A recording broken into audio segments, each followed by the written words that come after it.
Sorry, guys. I'm late today. Woke up at around 2:30 a.m. and then that's so early that I tried to go back to sleep. Next thing you know, I finally do go back to sleep, and then I wake up really late. So my alarm, I was so tired that my alarm was going on my watch. So I have it so that my watch vibrates at 4 a.m. No, sorry, 5 a.m. And I was so out of it that I couldn't remember why my watch was vibrating. So I just kind of left it for another while until I finally realized that's my alarm. And then, I turned it off, but then I stayed in bed again. So, yeah, I'm just getting ready right now. I mean, I hauled butt to work right now. Hauled butt. So I'm just going to make myself a little drink, and then I'll get started. See about getting Niko on here.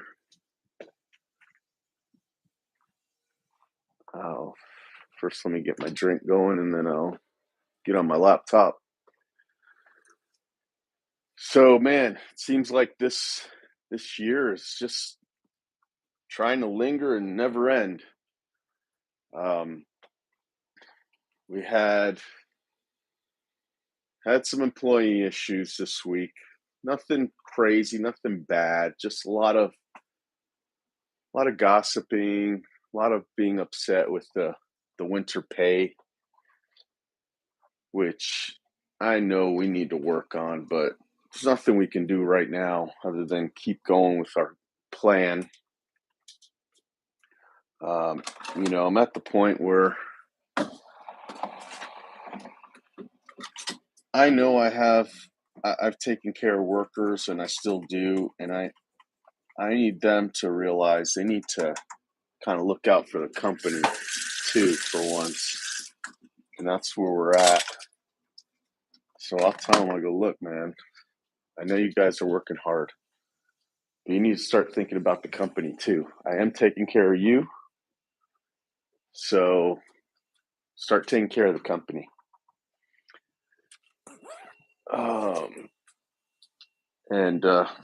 And I've learned from last year too. We've had the year ended last year,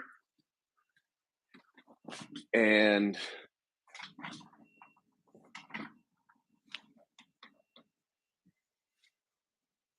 when the year ended, I was like, well, why didn't I, make changes earlier? And I, to try to make things better, even though it was in the middle of winter. Why didn't I just make changes then? And so I kind of, because last winter was so hard, I kind of remembered that I needed to do that this year. So we made some changes yesterday, and we're going to see how that will play out. All right, I'm going to try to invite Niko. See if I could find him.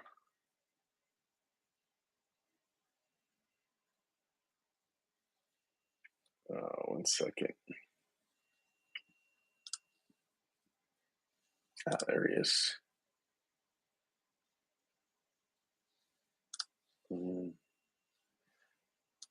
Come on, slow computer. Okay, sent him the link. Now I'm going to get back on YouTube, or get on YouTube. So, you know what? These things are turning into what I think is like a podcast. Just I do it on YouTube. That's what I feel like these are. Like a podcast. Walter, good morning. What's up? Thanks. I'm a grandpa again, number 3, and we've got 4. Number 4 is in the oven, as they would say. Um, yeah, it's really interesting. Yeah, my oldest stepdaughter had a baby last night. Or no, sorry, it's been a couple of days. Um, and I took a picture of the little one with me. Well, somebody took a picture of me holding him, and I posted that, and I got a lot of people saying congratulations. So I appreciate that, guys. Um, but I'm thinking of this video as not video. This YouTube has become kind of like a podcast.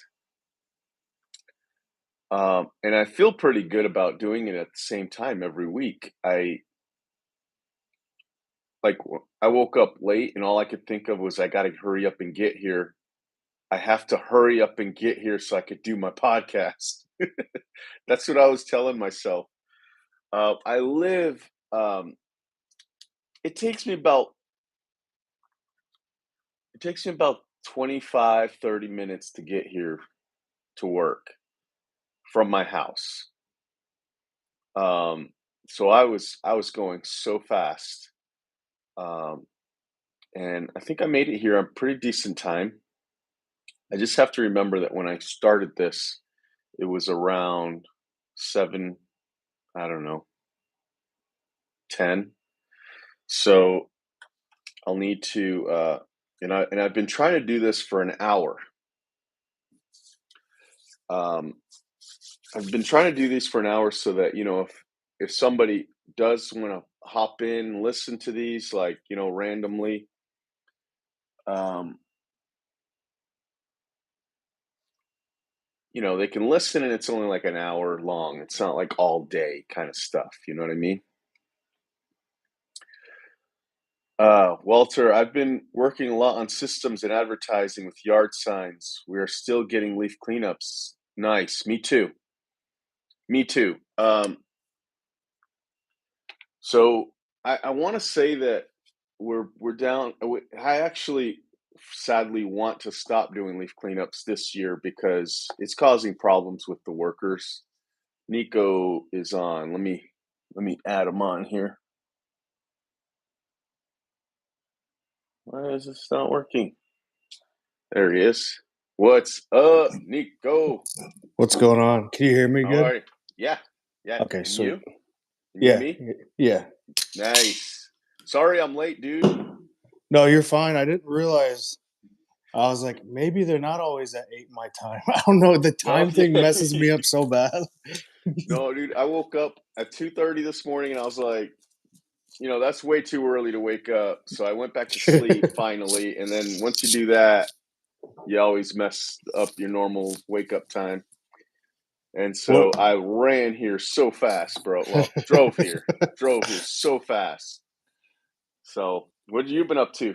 It's been a few weeks. yeah, we're still landscaping here. We're actually finishing up like a retaining wall right now, which is kind of crazy. And just I don't know, trying to scrape together more work because it hasn't Yeah, snowed or anything here yet. well, that's good that you're still trying to get the work going. How tall is that retaining wall that you're doing? It's not very big, like 3.5 foot tall by Oh, like sweet. 80 foot long. Wow. Nice. Yeah. Dude, that's something you can, not a lot of people do. So, like, take pictures, bro. Videos, quick little videos. Put some B-roll together of like 2 minutes. Eventually, make a little video that you can do that, and I think it'll do well for you. Are you guys doing a lot of snow, or have you got a couple events yet, or Nah, no? man, this snow No. sucks. Sucks, man. We've been out. We've gone out 7 times, I think, already. Oh, damn. But the problem is like it's been just for the residentials, not for the commercials, not the plowing. Like it's weird. Um, the residentials need it; they get about an inch, 2 inch. But the commercials, nothing. We've only charged one one storm for the commercials, and that was like the very first storm where a lot of the customers for snow didn't even want to be put on the route yet because it was a little too early in the year. It was like in early November. Well, not early November, but late November, and they were like, "No, it's not in our budget for you guys to start yet." So, and I think it was a Saturday too, so some of them were closed or whatever. Um, yeah, so it's been pretty bad. It's kind of like, but if you would have asked me probably like a year ago, before last year's record storm, I would have been like, it doesn't start snowing until Christmas anyway. Yeah. Usually, but last year we just got hit so hard that now I'm just expecting it to be snowy all December, and it's not. But it's Yeah, still man. annoying, because we still got to pay everybody that we got on, and we got some people bugged because they're doing leaf cleanups while some people are on just waiting for the snow. You know what I mean? Yeah. It's kind of a little mess I got going here. Um, I was gonna ask you something. I know. Do you give your employees shirts, right, Yeah, for yeah, uniforms? Have you ever thought about? I just ordered these, and I was gonna try them out with a couple guys, like just vests yeah. that they throw on over their stuff. Have you ever had a vest or anything, No, or gave people vests? I would do it. Do you have any like what do they call it? SOPs, scope of work? No, SOWs from the commercial properties that want you to do that? Do this. Yeah. I do have one factory that wants some type of high vis, like. So I just bought like really cheap, like those yellow and green ones that Uh-huh. they'll just throw on. Yeah. But then I was like, kind of thinking about it, I'm like, well, instead of giving everybody like 5 shirts and 5 hoodies and then replacing the hoodies in a week, maybe I could do this. But so I Yeah. bought some and had my people wearing them. I got a lot of compliments on them from customers so far, but um, I think like the reflective thing, I just don't know how to wash these really. Like, I'm sure you Mm, can't dry them in a dryer, and I'm scared they're gonna dry them in their own dryers and then ruin them. yeah. Um, But I think it's especially for like snow when they have their coat, they can still throw this over their like winter coat. It still Yeah, says my name and everything on it, and it's usually totally. dark when we're out. So where'd you get that? I actually just order them off. I customize and ordered them off Amazon. Okay. They're only Yeah, like, because it's got the patch and it looks good, man. I yeah, and it like it. has a bunch of pockets, and then it has and I kind of messed up on the sizing, but then it has just my name and number on the back. I don't know if you can see Oh that. Yeah. wow. Dude, that's awesome. I like the gray. I don't want to be like too construction workery. Like I Yeah, don't want the yellow or totally. whatever. But Yeah, I like it. yeah, and they're only No, like $25 a I've piece. So never I've seen them. I walk by them sometimes when I'm at Home Depot and stuff, and I'm just like, okay. I'll think about it for a second, and I'll be like, nah, I don't think we need those. But I like that, and I think for snow, I would do it if I would have thought about that. I just yeah, don't. I don't know. We do a lot of residential too, so I mean, so that makes my mindset a little different. But we have had commercial bids that we get, and we'll go back and forth on these big bids. And some of the requirements is wearing the reflective vest yeah, for some of these commercial properties. And so since we never get any of those jobs, I never did it. Because when we go back and forth with those companies, kind of funny. It's kind of sad too because they'll send us that big long list, and we'll reply back with like, unfortunately, that's not how we do it. We have zero tolerance, so we'll go out if it's an inch or even less, and we'll just spread salt if everywhere else it snows. You know what I mean? hmm And they ignore us, and then they get desperate because they can't find anybody, and then they'll start going back to us. They'll reply back to that email and be like, "Okay, that's great. So we want to bid. We'll abide by that zero tolerance rule." And then we go, well, we also don't do this and don't do that. And then they go back and say, yeah, well, we know that they're so desperate because they're responding back to us with all these things that we don't want to do instead of us being like, oh yeah, we're going to follow all these scope of works. It's like, no, we don't want to do that too. And then you can tell after time goes by, they're like, okay, fine. Well, yeah, at least send us the bill when you finish. You know what I mean? Yeah. So, but yeah, so we don't have any commercial accounts. Even after they get desperate, we're still too picky. We need a card on file and everything.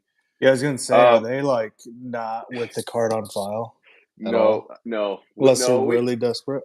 Yeah. So, um, that's kind of an interesting one because we do get customers that say no, they can't do that, and then we have some that do give it to us. But then we have some at the very end who just won't do it, and they've gone through that whole thing back and forth with us.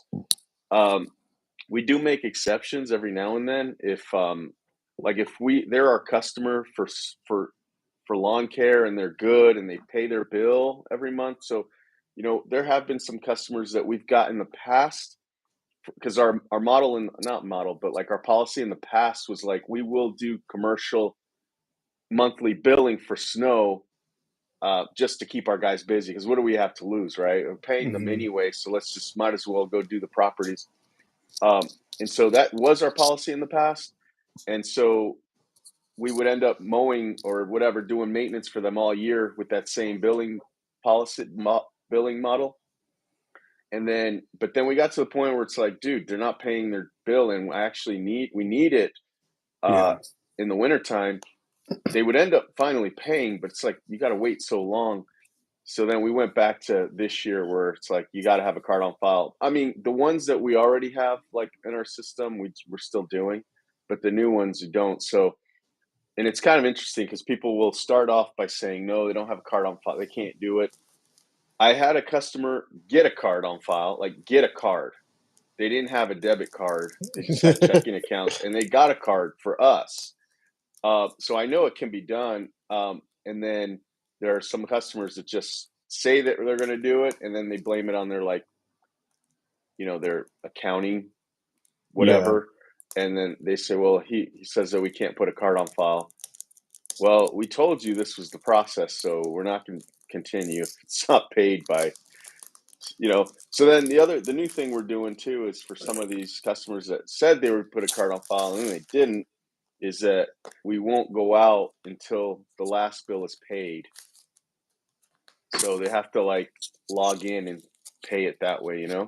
So, and we have a customer that does that. It's kind of annoying, but it gets paid. So, you know, the thing is, we don't really get a notification when it does. So we have to kind of check it every now and then.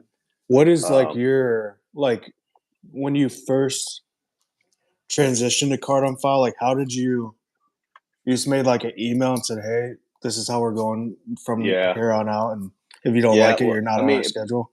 yeah, it pretty much started like a middle of a year, right? The middle of the season. So any new customers, we started getting the card on file like while on the phone with them.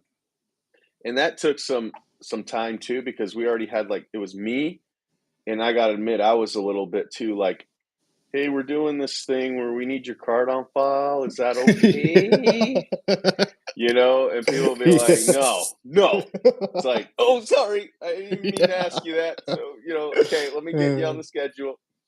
And I then, so didn't mean to obviously ask you. we had new people or people that were in the office. There were two, and maybe they weren't there at the same time every time, but there was one at least of those two there all the time, and they would do the same thing, or like pause or put them on hold and then ask me and be like, "Hey, they really don't want to put a card on file," and I'm like, but because I wasn't on the phone, I was like, "Nope, then don't put them on the schedule. If you don't, can't do it." And so then they go back, "Sorry, I can't." And so they would have a little more success that way, but that still was a thing. Sometimes I'd come in after working a yard, and they'd be like, "Hey, I've got these three customers that I don't know what you want to do. I got them. They want to work. They want work done, but they don't want to put a card on file. What should I do?" It's like, dude, you got to just tell them that they can't do it. So it took a while. You know what I mean? Like that happened like the first year, and then we did send the email to everybody saying, "Hey, we have to have a card on file, or we can't put you on the schedule to start the new year." So that whole thing probably took over a year. I'd be lying to say it was just 1 year. It's like a 2-year thing. But then once the new people started coming on and we're like, I was just so much like, hey, it's your job to get a card on file. Like, don't even ask me. Don't don't put them on the schedule. Just you got to get card on file, to where it was just like new people started getting it really fast because they just knew that was just the way it was. And nowadays, like, it's not even a thing.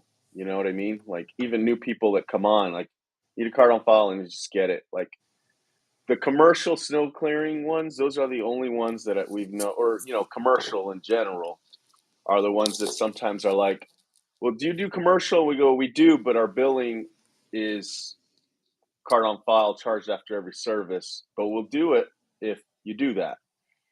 And so that's kind of helped us get into a little bit of commercial without, you know what I mean? Yeah, To all of kind of my see what it commercial, is. they're always like, "Oh, the headquarters is in New Jersey, so there's absolutely no way." I'm like, I'm kind of like how you were. I'm like, all right, sorry for asking. Like, I'll Yeah, just like wait 90 days to get paid. It's fine. Like we're on your terms on everything, kind of thing. Which I need to get yeah, better about. yeah. But for It needs to be on my commercial, terms. so we kind of made a decision that take, we are gonna do monthly billing for commercial, as long as it's on a 12-month billing, Oh yeah, yep. so that we can get the snow going. Like, we can get that revenue for December, January, and February up during the months of snow, so we can make it easier for our bills What did you and do paying everybody.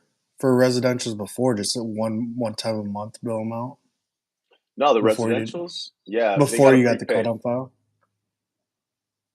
What do you mean? Like before you implemented, everybody has to have a card on file. You're getting charged after every service. What did? Yeah, How did you bill them before that?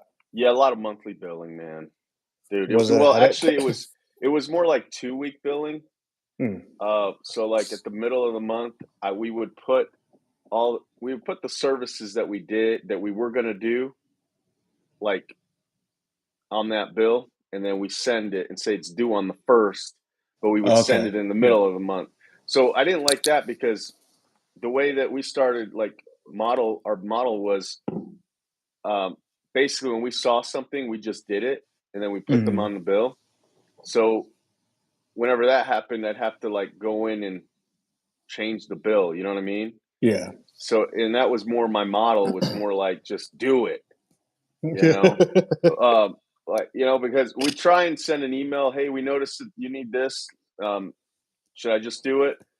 But I got to the point where, like, because we were pretty small during those times, and I was just like, I'd rather just do it, put it on the bill. If they complain, I know I'll never do anything extra for them ever again. Like, I was willing to do that. So that was kind of my model.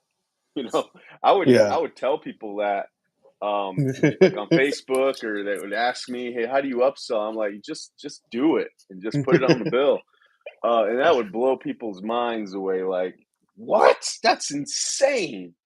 And I'm like, yeah, well, you want to get big or what? You gotta make money. How are you gonna do it if you're too busy working? Because that was the problem. I was out working a lot. Yeah. So that was causing a problem with the billing, because I'm like, dang, I just added a $250, shrub job, but I already sent them the bill. So then I have to put it on the next bill. So that's how I used to do that, Oh, with okay. the date that I did it. Yeah, so I didn't like that. So I don't know. So the card on file was just better, um, because of that. But here, let me read some of these things. Jeff, congratulations on being a grandpa again. Appreciate that. Walter, you've put out around 400 signs so far. That's awesome. Let me see. Let's hear how that does. And where'd you put that? Maybe you're going to answer that here. What kind of problems I'm having? So when the guys go out, they go four in a truck and make them cleanups go faster. Some of these are massive. Like, we had one that was 2,600 just in leaves. Dude, that's so awesome. And then I'm also in the process of simplifying the services, no longer doing concrete pergola stuff like that. I mean, I'll sub it out, but won't design it anymore. It was taking too much time. That's interesting to hear that, because I know that was a big part of your model, going into last year, and actually this year. So to see that you're not doing that anymore, it's kind of interesting. So what kind of work are you doing to keep your guys busy that we're doing that? That seems pretty specialized to me. Are the guys still with you or what? Just, I don't know if you want to answer that. That's cool. If not, I get it. So yeah, and I'm just just got here today. We've done some goals, like we've done some goal setting in the office yesterday, and some of the goals are like, what are we looking for revenue wise? Actually, that's not really the goal. The goal was more like, is all the management going to hit their bonus money? Like, because what we want is like the money to be like as precise as possible. Yeah. You know what I mean? Like the money that comes in is supposed to pay all of these things, these budgets that we have set, pay some of the loans, payroll, and bonuses, and then 8 other things, right? So we're like, how is the management going to get a raise going forward after this new year? You know what I mean? Yeah. It's got to be like, we got to hit all these things. Like all this money has to be right to pay all these bills. So if everybody hits their bonus, everybody, that means we could start looking at a raise for everybody. What I don't want is like, like the ops manager to get a raise and the division manager couldn't get a bonus or like was short a bonus every month. Something's wrong there. That means something's wrong. So Yeah. nobody's getting a raise. You know what I mean? So that's kind of why we came up with these goals. Obviously, we wanted our credit card debt to be paid. So that needs to be paid for anybody to get a raise in the future after next year. You know what I mean? Because we're going to do the raise thing next year. But then going forward, if we're all aware of these numbers, why should I give somebody a raise when they know we didn't do good in a section of the company? You know what I'm saying? So I'm kind of putting it on them, but we pretty much made the budgets with a good pay so that the managers are getting good pay. But going forward, like if I have to take money out of my pay, my owner's pay, or my owner's pay, then I'm not giving anybody else a raise because I didn't make what I'm supposed to make. You know what I mean? Yeah. So it's kind of funny because one of the questions was like, I go, well, so I said, so what happens when the biggest budget we have is payroll, right? So Yeah. it's like, what happens when we have to change the percentage from let's say 45% to go to payroll? We have to change that to 50. Where's that 5% coming from, right? So I was like, it's going to come out of the snow fund. You know what I mean? Like, I know we don't want that because that sucks when you have no money in snow, but that's where it's coming from. And then somebody suggests, well, it should come out of owner's pay. And I go, okay, I get it. I hear you. So what's the percentage that you made? Like if based on what you got paid this whole season with bonuses and everything, what percentage is that? So they had to look it up and then it was like 3%. So I'm like, okay, so based on 3%, the most I'd be willing to take out is 4%, you know? I was like, you can't expect me to take any less than that because that would be me making, like me saying, hey, you need to make 2%. Yeah. You see what I mean? Yeah. I don't know. It actually, it was a pretty good talk. So I was like, so I get what you're saying, and that makes sense, but that's not the first. That's like me saying, hey, the first thing that comes out is your bonus. Then you know what I mean, like, or your pay, not even your bonus, your pay. And so, so I don't know. I thought that was pretty cool. So that put us more like, oh, I get what you're saying. Like, I wasn't necessarily right, but at least they understand where I'm coming from. You know what I mean? Yeah. Yeah. Because it's easy to say, well, yeah, well, I mean, look at your percentage that your pay. It's like, so that should be the first thing. It's like, yeah, but that's like me saying I'll make yours smaller, your pay smaller. So anyway, so we do have kind of like a plan B, which is take it from the snow fund, and then obviously moving things around, seeing where we can tighten another budget. But if we had to pull from another one, then I would be willing to give up 3%, because that would mean that I'd be making as high as one of the high workers. You know what I mean? What's like one thing that you're, I don't know if scared is the right word, but worried about for next year? Is there any like service that you're like I don't know. I knew you were gonna get into trees at some point. Are you doing that next year or no? Yeah, yeah, Oh, yeah. you We are. are. Yep. Like, are you ever Yeah. nervous about starting a new service, or you got the people and you'll get the Yeah. work because you have the clientele for I'm all never the other really nervous services? because so much planning goes. Not planning, but like I wouldn't do it if I wasn't ready. Yeah. You know what I mean? So I feel like we have a sub is what we're gonna do with that tree thing. I know that's not what you're asking specifically, but I don't really know. I don't think I'm not really nervous. One of the most nervousing things I guess that I'm thinking about is like I don't know how many of my good workers I'm getting back next year. That's the weird Mm. thing. I have a bunch of guys that were doing snow, and I know they're coming back. That's why they want to do snow so they can work here all year. But I got some guys that I've always wanted to leave during the winter and like do whatever they do. Some of them go to California most of the winter, some Mexico and wherever, you know. Um, but I just kind of feel like after talking with everybody this year that some of them are like planning on just making a big change and just moving, you know what I mean, to California and stuff. And so that's the only thing that's like when I did my 4 mile meeting with Rachel yesterday, that was what we talked about. It's like, dude, what are we gonna do if this person doesn't come back? Because I kind of feel like they might not, you know? We have some at least three really good Mo guys, like three out of six, I think, that are we don't know if they're coming back. So, and they're really good. How long So, does it take you to get like just say an average guy that maybe has a year experience of yeah, mowing to get them to be on their own route? Like if they have a good attitude and stuff, they like a can couple actually weeks start. or They could start pretty soon. The problem is like the last new guy that we trained that had experience. Like he knew he was so happy to see the equipment we had because where he worked in the past, like it was one of the same trimmers. You know what I mean? So like he knew, and it took him. He was probably capable of going right away, yeah.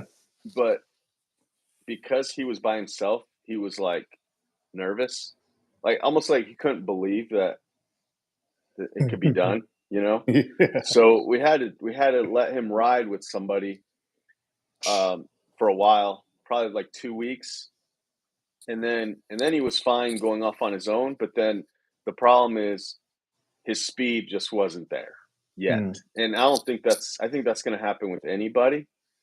Um, this is kind of a new experience for us because our guys been with us for years. You know what I mean? Long time. And then when we went to single man crews, they were already knocking it out really fast. But new people, that was like our first one. He wasn't our first new hire. We had other guys, but they didn't know anything. So they took like 2 months.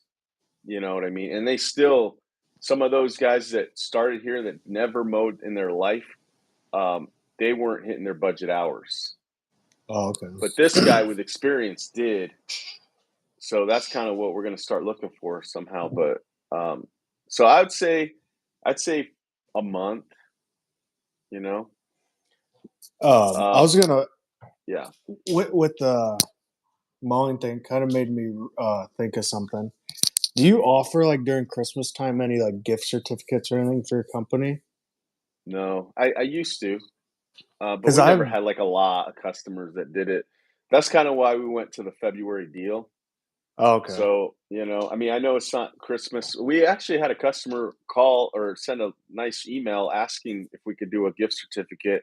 And I don't know what Rachel did because I read it and then I read Rachel's response that we don't typically do that, but I'm willing to do something for you. What are you thinking? And I don't know if she ever got back to her about that. But yeah, so I would go to Vistaprint and like, because Vistaprint has all that, Yeah. especially for that topic. Like, gift certificates. You can buy. So I bought gift certificates there. You can also like create little tiny like thank you cards, but make them into gift certificate or like a letter, like a Christmas thing, like thanks for buying a gift certificate or whatever. So I've done that in the past, but nowadays it's more like I would be like if I were to answer that email, I'd say just how much do you want? I'll put a credit on your account on the account and the property you want, and then we'll call that customer and let them know, hey, you have somebody paid for you to have your services done. Because that's the other thing. I think a lot of customers, like I've noticed, they don't want the person to know it was them. Yeah. Sometimes, so that's an easy way of just putting a credit on their account and just calling them up and saying, hey, you qualify for you have $500 worth of services, and this are all the things we do. Let us know. This is really cool that somebody did this for you. Yeah, I had a couple calls this year. I've never had that before, and that's exactly what I did. I just put it as a credit on their account, and yeah, a lot of people are like, I'm like, do you want me to send them an email or anything? And call them? No, don't say anything until they'll call you in the spring. And I'm like, okay, like that's fine, whatever. Yeah, I get it. yeah, it's really cool. It's really cool when that happens. So Walter also wrote, so yeah, some guys just make it easier to do only maintenance because I had to be in the field with them. I think this year I was in the field like 10 times total. That's awesome. I love the design part, but I was a master of none, and I wanted to make things simple and get quick in sending out prices. So now we answer the phone quick and give them a price on the call or within 30 minutes of the call. It had increased our close ratio. Maybe I can hop on here in the next week. Sweet. Good morning, Newsom. Have you had snow yet? No, not really. I mean, we have gone out 7 times, but not making any money. Basically, the residentials that prepaid, it snowed and we had to go out for them because we do push, even if it's like half an inch for the residentials. And that's part of the service to just check it every storm, look, salt it, clear it, and move on. That way we don't get that call at 9 or 10 a.m. Hey, you guys coming today? Like that's the most annoying thing for me, when we could have just knocked it out first thing in the morning and have been done with it, focused on whatever else we need to. But when they call, we got to send somebody. Like that's the service, right? It's all winter clearing. So, but yeah, what were you saying? You're that like no tolerance pretty much thing, like how you just said you go out for half an inch. Is that for just the prepay residentials, or do you only do prepay on snow residentials? So, or no? yes, I'll say yes. We do offer the pay up front for commercial too, but it's so much money. Nobody's done it, I don't think. Mm-hmm. But yeah, the prepay, it's because technically that prepay money is supposed to pay for the workers. Technically. Okay. Yeah. So all winter, so we don't have to worry about it. Like you just go when it storms, and yeah, and we try and get that account. What we've done in the past, even this year, was like any sales that came in for that, we immediately transferred it to like a Volt account savings where nobody can look at it, touch it until I go in line at the bank and take it out. And then I move it to the payroll account all at one shot. So that just works for me. I just like doing that. But with having Rachel help me out with the money stuff this next year, we're just going to start dispersing everything into the snow fund all year, a percentage, so that when we do sell those big, $2,000, $2,500 jobs, it's just going to get dispersed like everything else. I'm a little leery of it. I told her that. That's what sparked that whole conversation, because there's going to be a time at the end of the year where it's going to be abundant money. But when we're selling those, because they're freaking $2,000 a pop, some of them are less, but not much less, and some of them are more.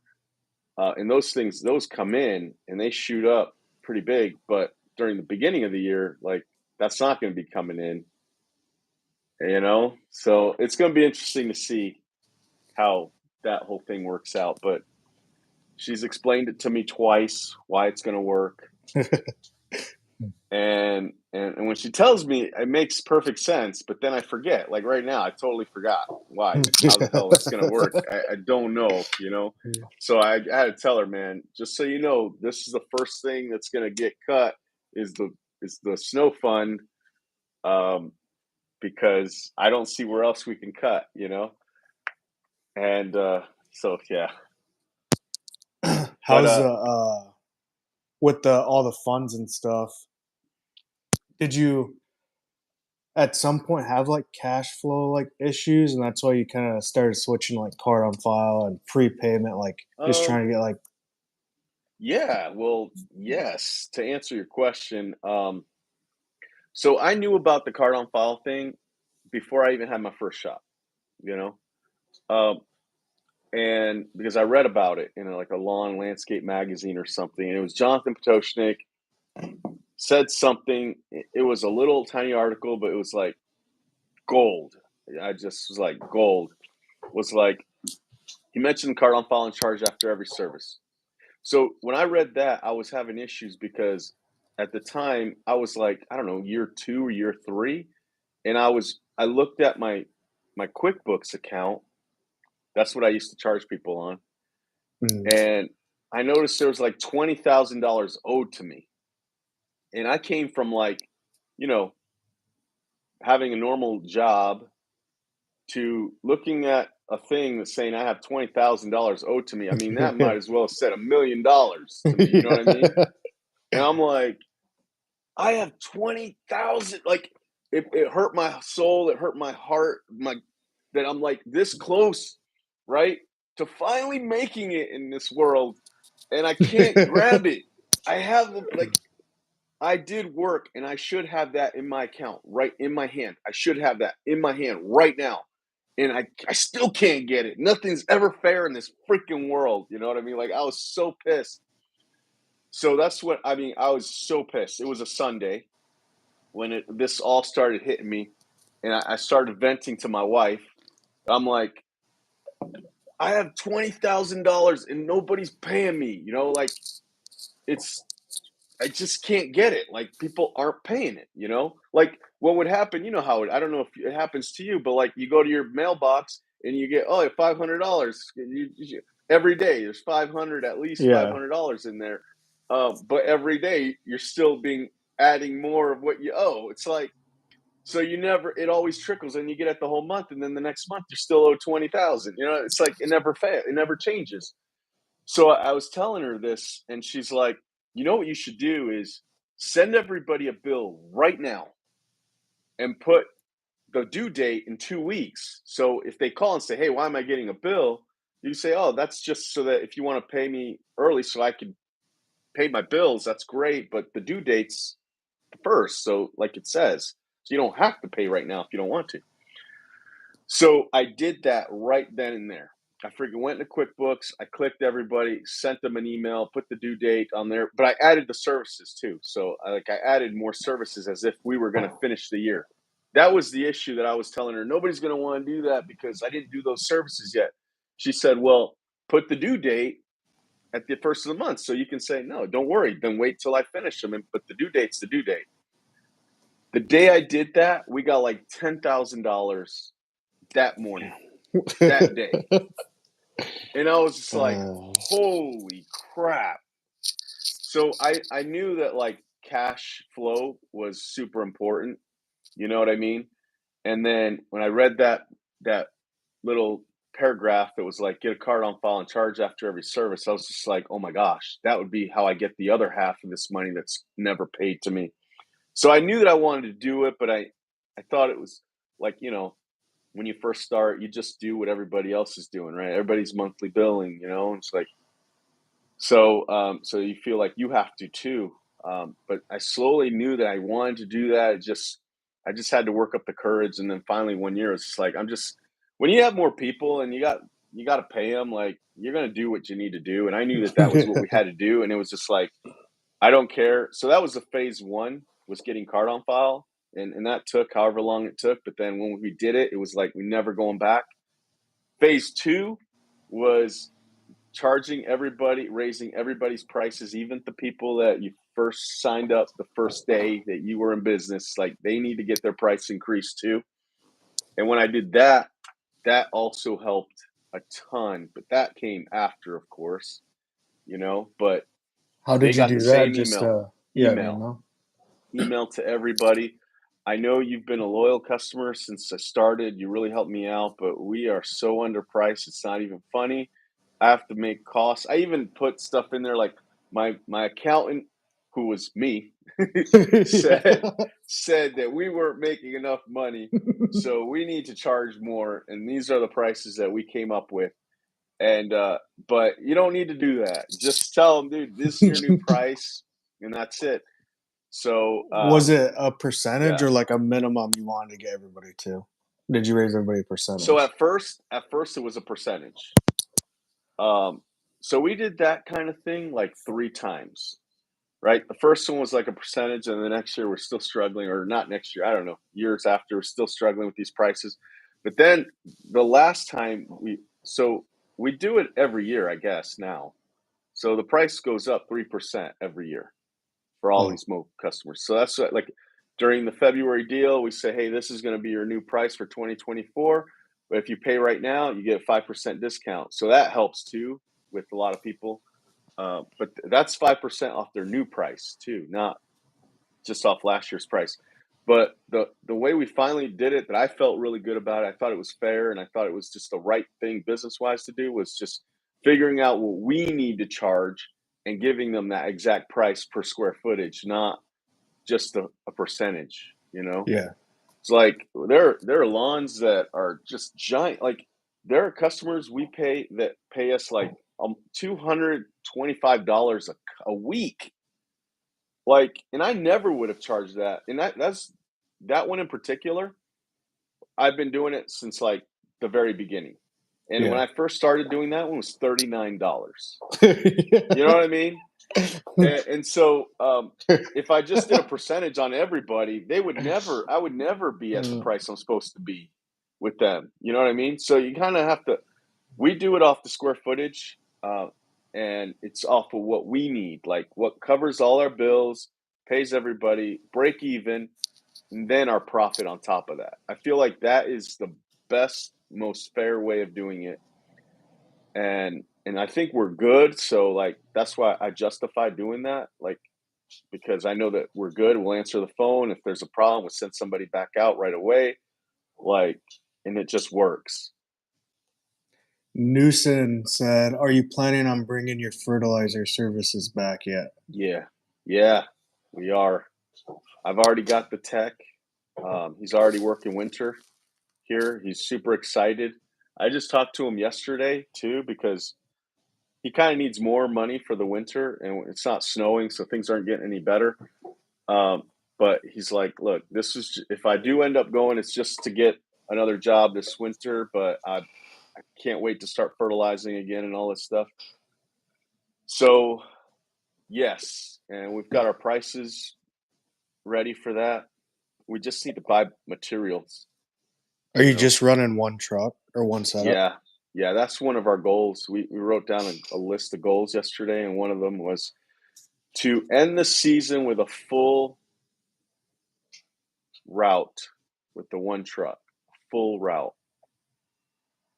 Walter, yes, I have one around 300 a week too. I'm surprised they pay it. Big yard. Yeah. It's crazy. You never would have thought that, right? Like when you first started, it's like somebody's going to pay $300 to mow their lawn. It's kind of funny. Like I did have my landlord one time call me, and he's like, hey, can you give me a quote for the shop, the landlord of the shop? And I was like, yeah. So I looked up his house, and it was huge. And so I was like, look, I don't know, $170 or something like that. He's like, damn, I had a feeling it was going to be high. So this guy, like with doesn't have a real company, but mowing lawns and had a truck, was going to charge me 120. So do you think that's fair? And I said, yeah, that's more than fair. So he's like, all right, I'm gonna call him back. Are you ever gonna look into buying a shop? Yes. Yeah, I have to. I have to now. So I don't want to get into too much detail because they're still like doing a lot of things over my head here at the shop, but Hmm. they're selling it. They're selling Oh, it. So I'm talking to people that I need to talk to. Um, and that's all I could really talk about that. But at some point, I'm gonna need um, to get a shop. So that's kind of in the very embryo stages. Um, Obviously, one of the stages I did look into buying this place, but he's selling the whole block as one instead of because hmm. he owns four parcels right side by side, and that's his plan is to sell them all at once. So that's his only offer, right? And that's just too much for little old me. You know what I mean? Yeah, I was gonna say in our lease, it's like if our landlord ever decides to sell, we have kind of first dibs on it, and then if we deny it, they go to someone else. But Yeah. I So don't know. my plan, my walkthrough verbal eye stare contract we had here was that if the neighbors ever so there we leased the two in the middle and then there's one on the right and one on the left, and he said that if they ever leave they will bulldoze those houses down and create the shop yard bigger. And I was like, yes, yes, please do that. But 3 years later they've never moved and now he's selling the whole thing. So I don't know. So I've got to, yeah, like I said, I don't want to talk too much about that because, you know, I got to kind of protect myself for what is happening. But I don't know if yes, this is too much or not. You don't have to answer anything, but if you were to get a new shop or anything, would you do you want something with a building already on it, or would you look for just a piece of land and build or shipping containers or yeah, no, I think the best would be if they had a shop on it already. This place has a tiny little house. I mean, this where I'm in right now is like it's a one bedroom house. That's what it yeah. is. And it's tiny. I mean, the smallest thing ever, but it's perfect. This is where like what the bedroom is my office. The living room is the main office for like phone people, and there's a kitchen, which is kind of cool. So that's like our break room, and then the little back patio I is enclosed, and it's like another little office that's too hot in the summer and too cold in the winter, kind of thing, but it works. Uh, so Walter, Freddie got a letter in the mail early spring. Someone wanted to buy your business. Thoughts about it for 5 minutes? And then I said no. Oh, you thought about it for 5 minutes? Said no. Almost gave him a call. Yeah. I too have never actually met with anybody that offered to buy mine. I've gotten probably 3 letters over the years, um, and but I'm kind of like I'm too straightforward in the email saying, "Hey, I have no plans to buy. There's no way I'm ever selling to anybody. Sure, I'll meet with you. You know what I mean? I'll hear you out." And then I don't get the follow-ups after that. I think it'd be a good idea. I went to a kind of a mastermind thing that was about selling. Not that I wanted to sell my property, but that was the topic, and I didn't know that till I got there. And so we basically heard the buyer that bought a company of a landscape company, and then the two owners that sold it were still part of the company and how it all works. So I will say I was very like blown away by the whole thing. I learned so much that it kind of changed my attitude about selling. To be honest with you, not that I want to sell, but it just opened my eyes so much. So basically, what happened with like obviously you might get a letter from like somebody like me, right, that wants to buy your company. No big deal. You buy it, you sell it, bye, see you later, no big deal. But usually when you have a company that's big, another company buys it that's like not in the industry. Like let's say I'm just gonna throw out a wild name like Stouffer's, that frozen lasagna company that you see in the Yeah. grocery stores. Let's say they want to buy you, right? So what they would do is they'll say, "Hey, we want to buy your company. they'll look into it, right? They'll do their due diligence to see if it's worth it, right? Maybe you said $1 million, and then they look into it and they say, it's worth 800,000, or you know what I mean, or 5 million, whatever. What they do is they'll go in there and then look at everything. They'll make you an offer, but then they also want to make sure they keep like the leadership team that they need. So like if let's say your manager, like they know if your manager leaves, this business is like worthless.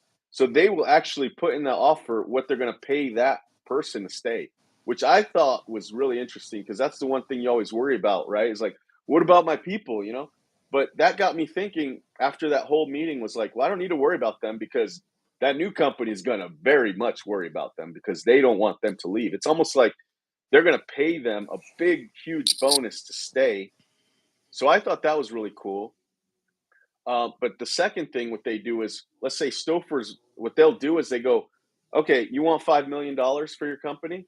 We're going to give you $2 million, and we're going to give you 5% equity stake in Stouffer's. And then not only that, Stouffer's has 5 other little companies like yours, you know, maybe bigger than yours. Yours is probably the smallest one. And you're also 5% owner in all of those too.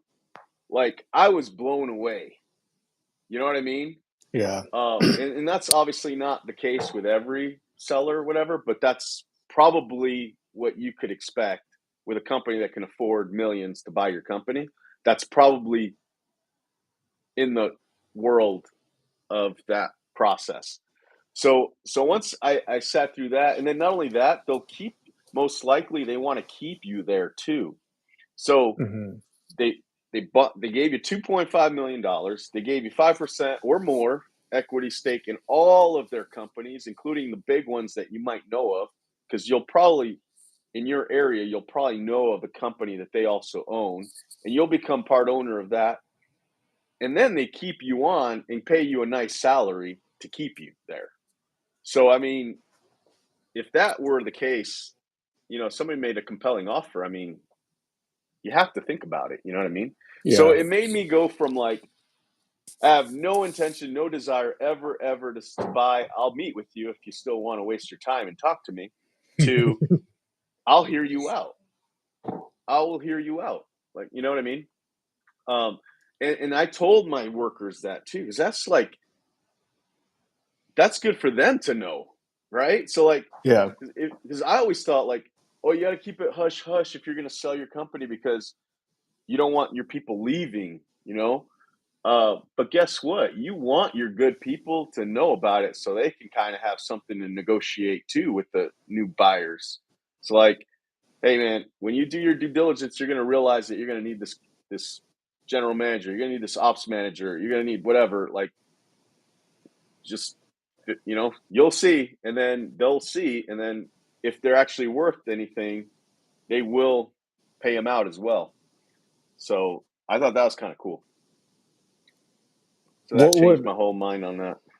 what would be if like you, I don't know, I think you said you hired a worker first in your company, like a guy to help you out in the field.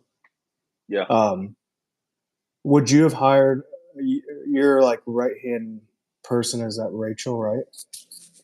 Yeah, one of them. Um, would you have hired her sooner in your business? Did you think you hired her at the right time? I probably hired her at the right time, but she was basically my right hand right from day one, and she doesn't do nearly what she does now. You know what I mean? Mm, Like, yeah. So, okay. So, what got me in trouble last year with money wise was my leadership team, because I'm really like, I believe in a strong leadership team. yeah, Like, I would rather have a strong leadership team in a weak labor force, because the leadership team should potentially get that workforce up and running. You know what I mean? hmm Um, but you can't really do the opposite, right? I mean, you know how many times like we need a salesperson. Like we pretty much need a salesperson now, but we're good. But it would be nice if we had another salesperson, another one. The one we have is amazing. I would like another one. And I can't bring up any of my workforce to do it. yeah, You know what I mean? First of all, I do have a guy in mind. As I say that, I go, you know what? there is a guy could probably do it, but maybe not. But he's such a money maker. How could I take him out of that? Right? It's like, so it's easier to like define leadership than it is to bring leadership up, like to like out of the field type of work. Yeah. It's easy to say, oh, I'm gonna make you a foreman. That motivates everybody because they're still out in the field. But like to be in the office and be a leader, scheduling, closing, dealing with customers, like it's not really something you could do. So I did that early on, and it's helped me over the years.